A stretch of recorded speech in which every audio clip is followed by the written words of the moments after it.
माझ्या सहकारी दीपाली जगताप पाटील आपल्याबरोबर आहेत। दीपाली, या सगळ्या लोकांची ही मतं ऐकल्यानंतर अक्षरशः कीव येते या लोकांची। मजबी मामला आहे असं म्हणू शकत नाहीत अबू आझमी आणि धक्के मारूनही बाहेर काढू शकत नाही तृप्ती देसाईंना, पण नेमकी काय भूमिका सरकार घेते या सगळ्या संदर्भात?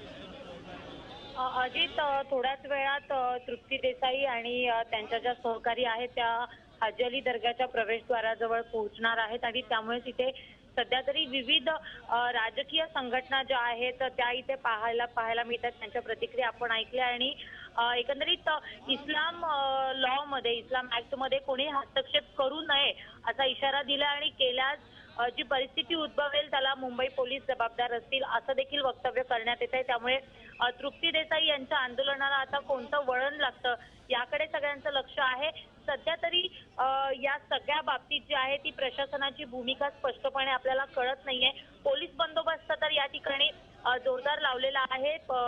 दंगल विरोधी पथक जे आहे ते इथे आता पोहोचलेलं आहे। त्याचप्रमाणे महिला सुरक्षा रक्षक असतील, महिला कॉन्स्टेबल ज्या असतील त्या इथे मोठ्या संख्येने उपस्थित आहेत आणि तृप्ती देसाई यांच्या आंदोलनाला एक जागा दिलेली आहे हाजी अली दर्ग्याच्या बाहेर। त्याला संपूर्ण बाजूने जे आहे चारी बाजूने बॅरिकेड्स देण्यात आलेले आहेत आणि तिथेच तृप्ती देसाई यांनी आंदोलन करावं, निदर्शनं करावी आणि परत जावं असं अपेक्षित आहे, असं आंदोलनाचं स्वरूप आहे असं तरी सध्या पोलिसांकडून सांगण्यात येत आहे। मात्र प्रत्यक्षात जेव्हा तृप्ती देसाई त्यांच्या सहकारी इथे पोहोचतील आणि त्यांनी जर प्रवेशद्वाराच्या आतमध्ये जाण्याचा प्रयत्न केला तर त्याला विविध संघटनांचा विरोध होऊ शकेल। त्यामुळे एकूणच परिस्थिती जी आहे ती बिघडण्याची शक्यता देखील वर्तवण्यात येते आहे।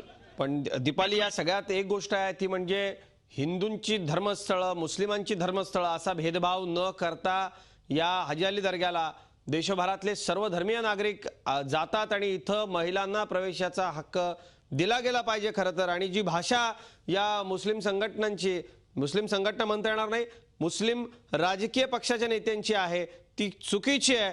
ज्या महिला याला विरोध करतायत खरंच त्यांची कीव करावीशी वाटते। धन्यवाद या माहिती करता आपल्या। झी 24 तास रहा एक पाऊल पुढे।